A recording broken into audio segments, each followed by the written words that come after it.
一部国产片如何仅用了170万制作成本，就拿下了国内外10多项奖项，更是在某瓣排行榜冲进了169名，46万人打出了8.7的高分，无数网友晒出好评，愿意称之为国内烧脑神剧。这就是由爆裂无声的导演辛玉坤首部处女作《新迷宫》。故事发生在一个村落里，在镇子里上班的阿伟像往常一样骑着车向家中赶去。母亲告诉阿伟，村子里的王大爷因为在荒山上烧荒草，不料火势太大，因为腿脚不利索，却把自己给烧没了。村子里的大壮承办了这次的流水席，而这时村子里的宝山却与黄欢发生了口角。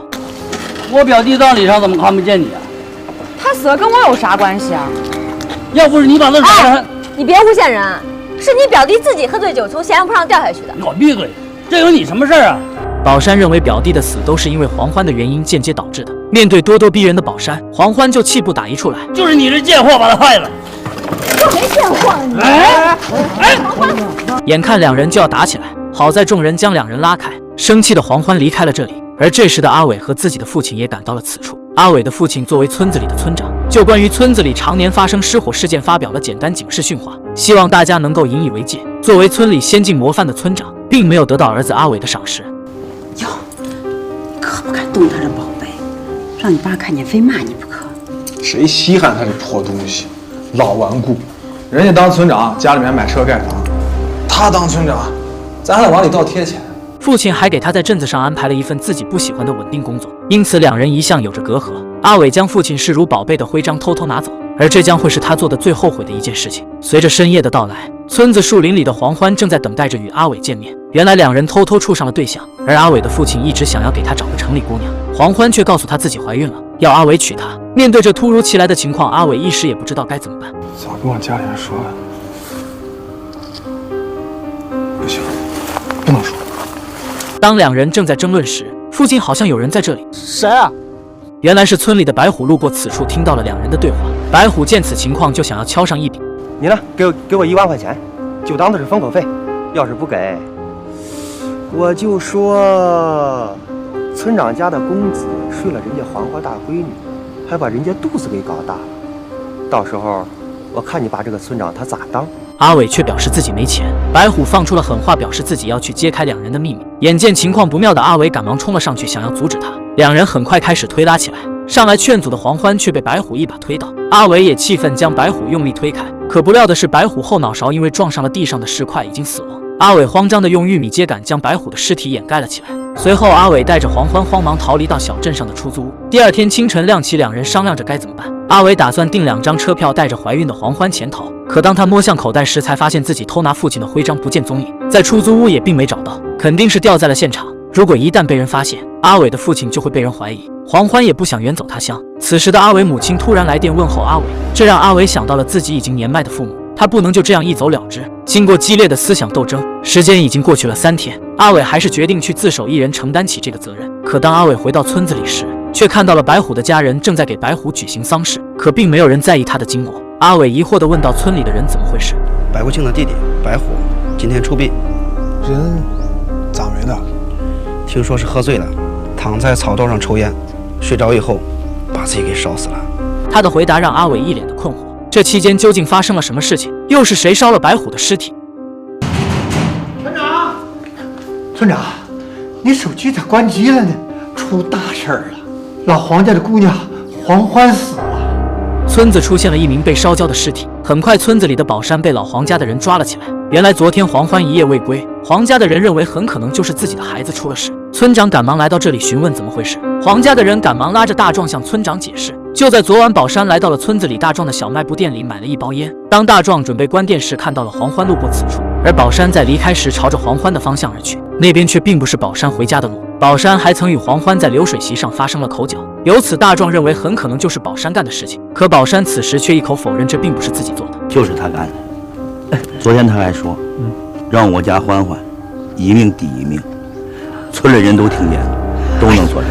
那是气话，那怎么能当真呢？这原来就在昨天晚上，宝山与村子里的小丽有着勾搭。面对黄家人的一口咬定，无奈的宝山只好将自己与小丽的事情托盘而出。可当小丽来到这里时，却矢口否认了此事。她哪敢承认自己做出了这种丑事？可转眼村里的老赵又来到了小丽的家里，告诉她一个不幸的消息，那具尸体正是她的丈夫陈自立。原来村子里的人在现场附近发现了陈自立的身份证。小丽见状泣不成声，而村里的老实人大壮单身多年，他一直暗恋着小丽，便揽下了陈自立的后事。可当小丽回到家中时，却并未有一丝悲伤。原来她的丈夫喜欢酗酒，还有家暴倾向，小丽早已对他失望透顶，甚至产生了杀害自己丈夫的想法，可始终没下去手。而常年在外的陈自立为何突然在村子里被烧死？小丽赶忙打电话询问宝山是不是他干的，可宝山却很肯定地表示不是自己做的。大壮将棺木拉到小丽门口前，开始搭建灵棚，并问小丽要不要报警处理这种事情。可小丽并不在意，认为可能只是村子里常年发生的醉酒抽烟导致的失火事件。而一向老实巴交的大壮也终于鼓起勇气向小丽表白：你这情况我也知道，在村里没亲没故的，这以后我的就是你的。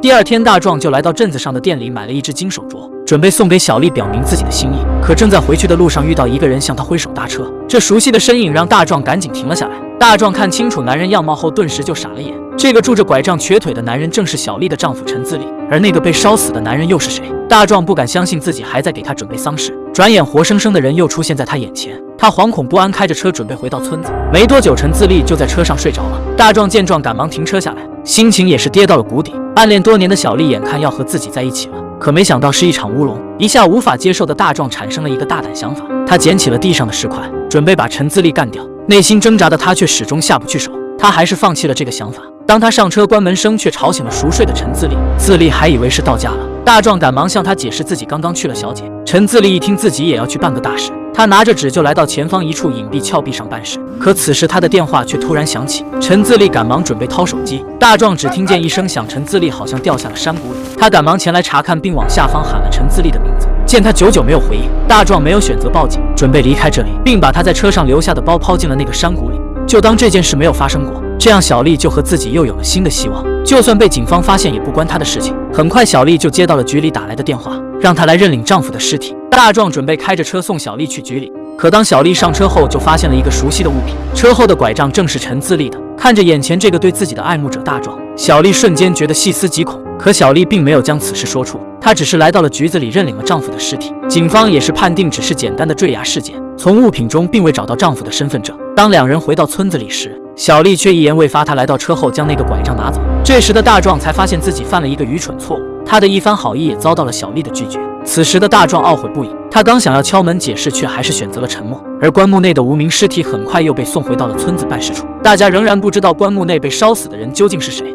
而就在3天前，在城里游手好闲的白虎正在赌场打牌，却输了个精光。他向赌场的大哥又借下了一笔钱，把自己的身份证和手机都押了出去。结果可想而知，从赌场出来后的白虎却遇到了正在路边吃早餐的陈自立。陈自立赶忙支走自己的情人，白虎便开始套近乎，想要吃上一顿免费的早餐。陈自立也看穿了他的心思，便请他吃了一顿。可当他掏出钱包付账时，身无分文的白虎立马动起了歪心思，他悄悄跟随了陈自立，偷了他的钱包。很显然，他把钱又输了个精光。做贼心虚的他深夜从城里走小路，准备往村里家中赶去，却在半路上遇到了正在私会的阿伟和黄欢，两人的小秘密也被他听见。他趁机想要敲上一笔，却不料在与阿伟的拉扯中，自己被推倒在地上，后脑勺磕到，立时领了盒饭。阿伟用秸秆掩盖尸体后，便匆忙逃离现场。而阿伟却不知道，就在刚刚不久前，他的父亲与村子的朋友相聚后，正从路上往家里赶回。在路上小解时，却看到儿子阿伟所做的一切。村长来到此处一看，便知大事不妙。为了保护儿子阿伟，他不得不做起了善后的事情，将尸体转移到村里常年出事的闲人坡上。与此同时，他心里已经开始预谋着自己的计划。他打算在早上与村里的老赵在晨练时相遇，制造不在场证明，等两人来到村口时，就能发现草道上又失了火，然后再发现有人因为失火被烧死的假象。一切都按着他的计划进行着。村长将白虎的尸体用秸秆点燃，随后自己便回到了家中，等待时间到天亮。可没曾想到自己因为喝多了酒，一觉睡过了头。当他醒来时，早已经过了晨练的时间。而此时的老赵已经找上了门，说村里找到一具烧焦的尸体，初步认为可能是昨晚没有回家的女孩黄欢。老赵一看这情况，建议立马报警。村长赶忙阻止了他，他想要让村子里的人先来认领究竟是谁。而接下来的就是上集讲到宝山被黄家人抓住，可另一边来处理尸体的人员很快就发觉的不对劲，这就是一具男人的尸体，所以根本不可能是黄家的女儿黄欢。见此情况，村长想要通知白虎的家属也前来认领，可却遇见了城里赌场的大哥前来要债。等几人走后，村长赶忙告诉他村头出现了一具被烧的尸体，让他们也去看看。而就在此时，老赵赶忙来告诉村长，他们发现了尸体是陈自立，在现场附近发现他的身份证。村长也是一脸的困惑，人明明是白虎，为何陈自立的身份证出现在他的身上？村长在一份账单上找到了陈自立的电话，想要打电话去问问什么情况。可此时的陈自立正在和自己的情人打扑克，哪有时间听电话？而这时的村里已经正在为陈自立举行着葬礼。村长可不想搞这么一个乌龙，要是陈自立回来，这件事情还是会被发现。于是急忙问问小丽是不是搞错了，让他打个电话问问清楚。可小丽根本不在乎这些，村长还是想要试着再次拨通那个电话号码。而这时恰巧是大壮开车接着陈自立回到村里的半路上，这一通电话刚好是陈自立在峭壁上方便的时候。村长听到他的声音，赶忙跑去准备让小丽接电话，可陈自立却在提裤腰带的时候手机不慎掉落，自己也摔下了山谷。当小丽接上电话，已经没有了任何回声。这个乌龙闹得让老赵都觉得尴尬，可眼看自己的计划又泡了汤，村长又陷入了失落中。他在家里思来想去，还是觉得不行，便有了一个更大胆的想法。深夜的他来到小丽的门前观望了一下，随后来到灵堂处，发现附近没有人。他挪动了棺木，转眼他就将白虎的尸体偷了出来。可怎么处理掉尸体是个问题，很快想到了自家正在翻修的猪圈，他将尸体埋在了下方，用水泥掩盖起来。而棺木内消失的尸体也并没有人发现。他们抬出去准备下葬，可没曾想到这么快，橘子就打电话给小丽，让他来认领掉下山谷的陈自立。这时的空棺木就这样又被送回到村子办事处。村长此时正是一头莫展，谁也没想到这时的白家人竟想要借闹无人认领的尸体一用。原来镇子上赌场的大哥又前来要债，而白家人又找不到白虎。正所谓人死债消，所以白家人想要通过一场假葬礼躲避债务，这恰巧与村长的心意不谋而合。村长又将尸体挖了出来放了回去，而这一幕刚好被回来准备自首的阿伟看见，要债的大哥也看到了这一经过。